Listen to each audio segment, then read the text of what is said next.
It felt as if you were a part of something enormous, something that was happening for the very first time, something that never happened before and probably wouldn't happen again. And you saw streams of people, long lines of people coming from every street that enters into this particular area. The people said, we're going to come and petition our government. We're going to tell our government what we think is right. They came and they were heard. As I stood there that day, I was overwhelmed to look out and see that audience, to see that sea of humanity was one of the most moving feelings that I ever had. At this time, I have the honor to present to you the moral leader of our nation. When people realized it was Martin's turn to speak, you could feel the crowd, rising in anticipation. 50 years ago, a great American in whose symbolic shadow we stand today signed the Emancipation Proclamation. But 100 years later, the Negro still is not free. And so within a few lines, he had them. He had this big mass. And it became as intimate as a small church. I still have a dream. It is a dream deeply rooted in the American dream. I have a dream. In a way, that said it all. It wasn't a violent attempt to overthrow the government or to kill or destroy anybody. I have a dream that one day on the red hills of Georgia, the sons of former slaves and the sons of former slave owners will they be able to sit down together at the table of brotherhood. I have a dream. I can remember being thrown out of the visitors gallery of the State House of Representatives in 64, 63. A member of the House saying to the Speaker, "Mr. Speaker, get those niggers out of the white folks section." And I was thrown out of the gallery, and now I sit here and I help to make the laws of the state of Georgia. With this faith, we will be able to work together, to pray together, to struggle together, to go to jail together, to stand up for freedom together, knowing that we will be free one day. The freedom has gone to only about 2/3 of the black population. There's still a full third of the black population that still does not share in that freedom, essentially because they don't have a job. We've won the right to sit in the front of the bus, but we can't yet own the bus company. We've won the right to sit at the lunch counter, but not all of us can pay for the meal. Were Dr. King, were he to come back to this occasion in 1983, I think he'd be disappointed. Let freedom ring from every hill and molehill of Mississippi, from every mountainside. And that was what Martin Luther King kept saying. We are different and our differences ought to be appreciated, but we are all human beings. We are all the creatures of God, and we have a responsibility one to another. There may be other marches with twice as many people 10 years in the future. Who's to say? There may be other speeches made that capture people's attention. There will never be another march on Washington like that in 1963. We will be able to speed up that day when all of God's children, black men and white men, Jews and Gentiles, Protestants and Catholics, will be able to join hands and sing in the words of the old Negro spiritual, free at last, free at last, thank God Almighty, we are free at last.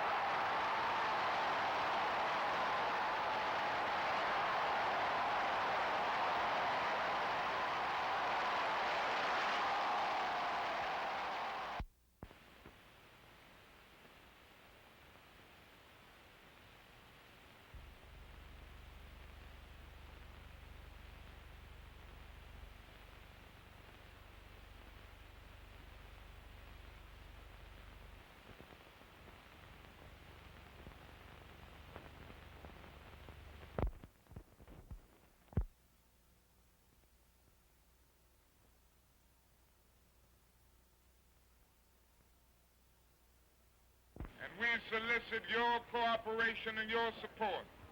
Now you know we will be in federal court on Thursday seeking to get an injunction enjoining the state law enforcement agents, specifically Governor Wallace, Colonel Lingo, and Sheriff Clark, from interfering with Negroes who are seeking to engage in First Amendment privileges and their allies in the white community, to cease intimidating, harassing, and arresting Negroes who are doing nothing but trying to register and vote.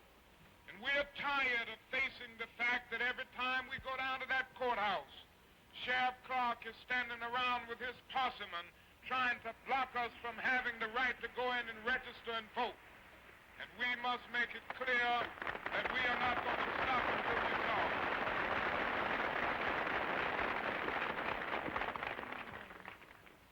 Again, we thank all of you for coming. I understand we have about 1,000, a few more than 1,000 friends of goodwill who come from states all over this country. They're here from as far west as California, as far east as Massachusetts, as I said earlier, as far south as Mississippi. And we're happy to have Mississippi. Some of the great leaders of our nation are here. Open up a little bit.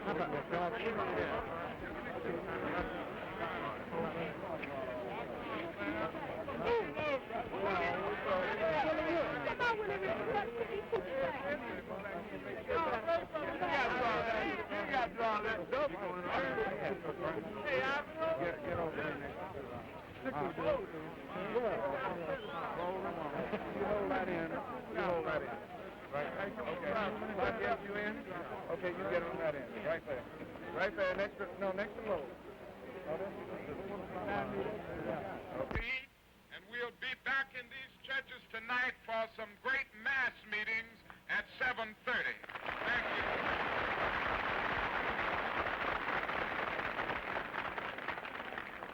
May I have your attention, please? Dr. Robert Spike of the National Council of Churches was making an announcement inside. I don't know whether he's out yet, but the announcement was that for all of the clergy who can possibly be in Washington, D.C.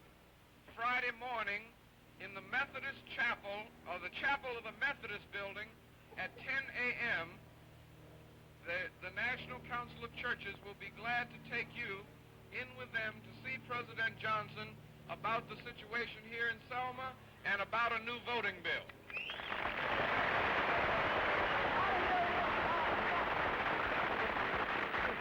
I think today dramatizes that what's happening in Selma is just the conscience center of a great movement that's going on across the whole nation. And we want to again thank those people who stopped whatever they were doing on less than 24 hours' notice and came south to share in our sufferings with us. It's because they came that we didn't have...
Anderson,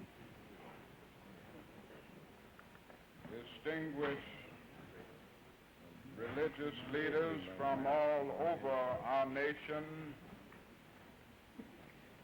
my brothers and sisters of Selma, Alabama. You know, it is often dark in our struggle. We have many difficult moments, but we always gain new courage and vigor to carry on. And we know that there are friends of goodwill supporting us and working and walking with us. Today, I think we see the greatest expression of that support we've ever seen in our struggle in the South.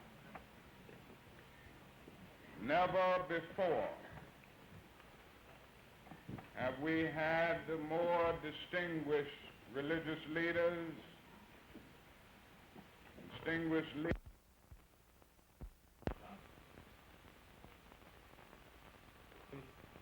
Ladies and gentlemen of the press, the time has come in this summer of our Lord 1965 to talk frankly about the ills of the South and the kind of medicine that should be prescribed for the cure of our procrastinating political clinicism.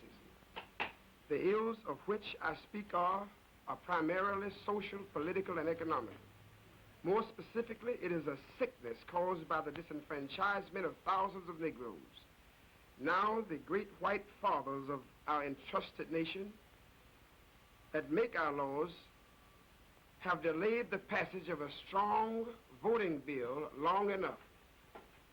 While they're procrastinating, Negroes are being brutally beaten, unjustly arrested, and subjected to a variety of intimidation.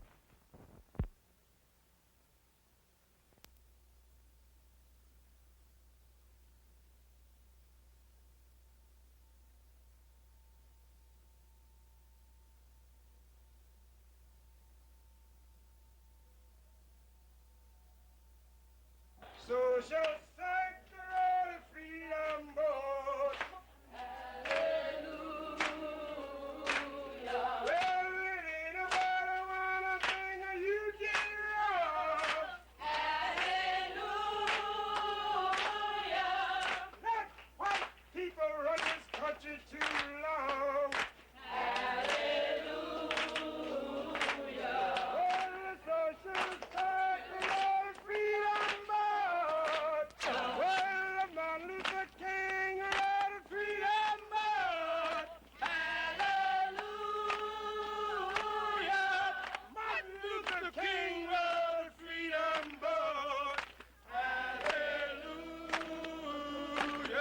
Well, the Mississippi River is a chilling cold. Hallelujah. Till my body turn my soul. Hallelujah. Well, Robert Howard was a freedom board. Hallelujah. Robert Howard was a freedom board. Hallelujah. Board.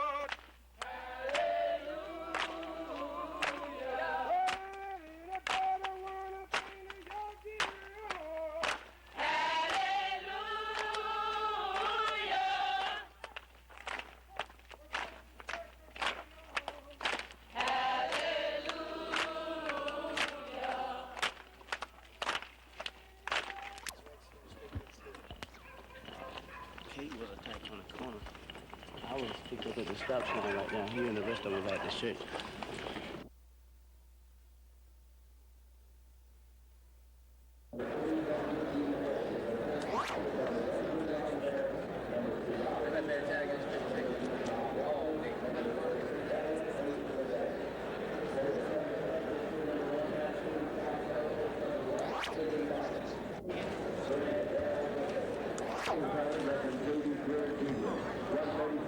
County,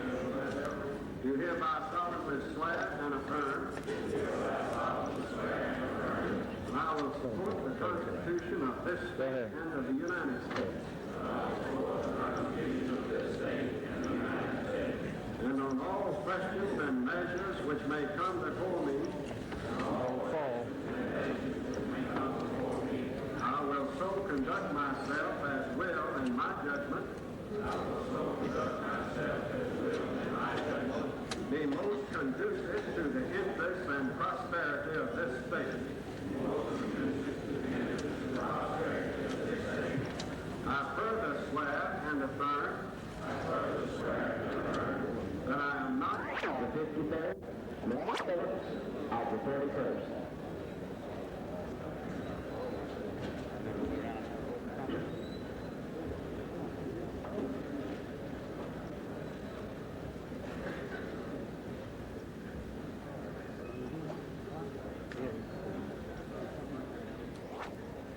Accounted for that I am not the holder of any office of trust under the government of the United States, nor any one of the several states, nor of any foreign state, that I am otherwise qualified to hold said office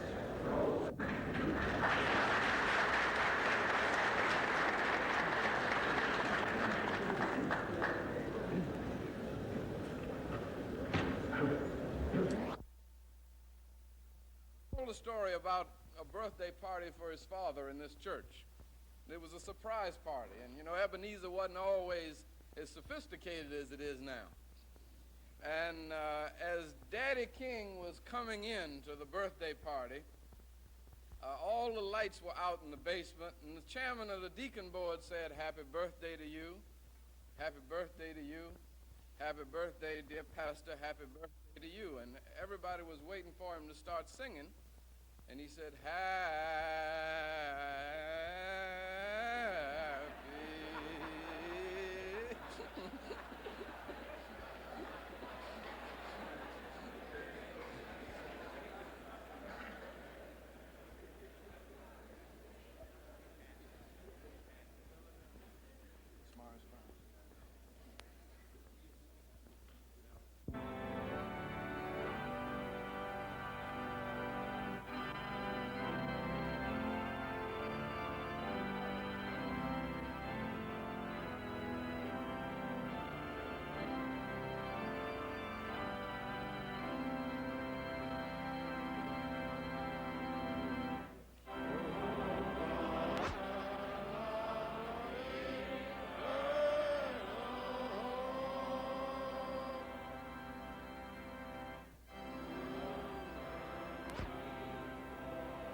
nonviolent direct action was exposing the evils of racism to the entire world. The right to protest for right took the form of a 50-mile march from Selma to the state capital of Montgomery. This march intends to keep off the highway. We will be marching on the shoulder of the road and will not in any way be interfering with the pursuit of traffic.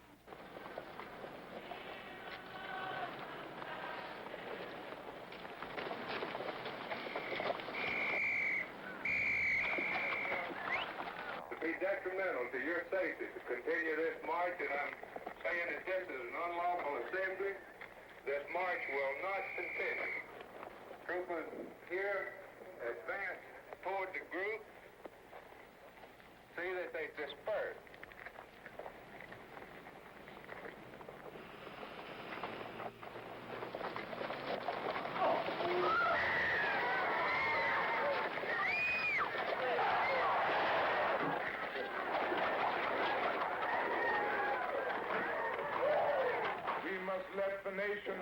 and we must let the world know that it is necessary to protest this threefold evil.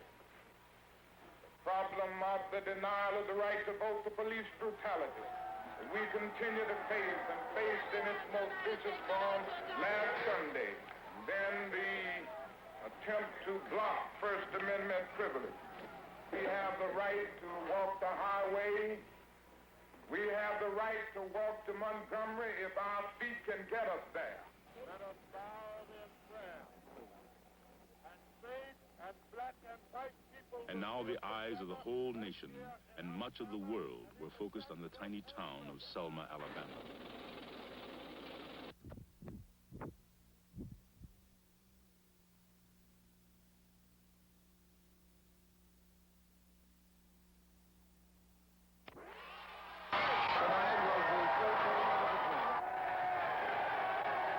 NBC just declared Hatcher as a winner.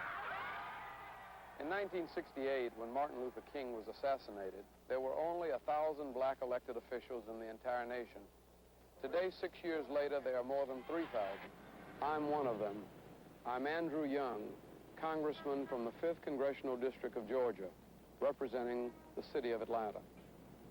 My preparation for politics and my previous experience was somewhat different from that of most of my colleagues, but in a way I did receive a lot of it around any of the county courthouses of the South. In Selma, for instance. And that's me in St. Augustine, Florida.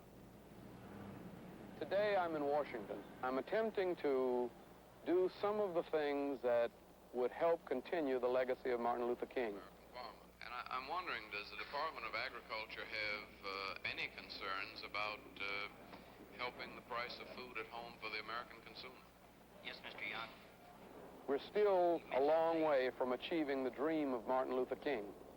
And it's hard for high school students to realize just how far we've come. You in 1962? Sick. You were 6, so it was kind of hard to remember what was going on. Did you ever have any experience of being turned away from anything because you were black? Not really. I had a militant attitude when I was about 10 or 12. I really did. I was prejudiced. I go in there and I look at this. You know how you go in the store and people say, hey, can I help you? They were white. I said, no, you know, you think I'm still something. You know, I just jumped on it right away. But I think I changed. Why are you so mean? It ran through my family. You know, I heard them all say, the white man, I forget you. A white man is, you know, worth all that. So I took it. But now I know I'm in the world, and they're all right. They're cool. Some of your best friends are white. Yeah. I represent a district which is 62% white and 38% black. That's a long way from Montgomery. But what you find out is that poor whites and poor blacks have a lot in common. I mean, my dedication is not just to blacks. My dedication is to anybody in this society that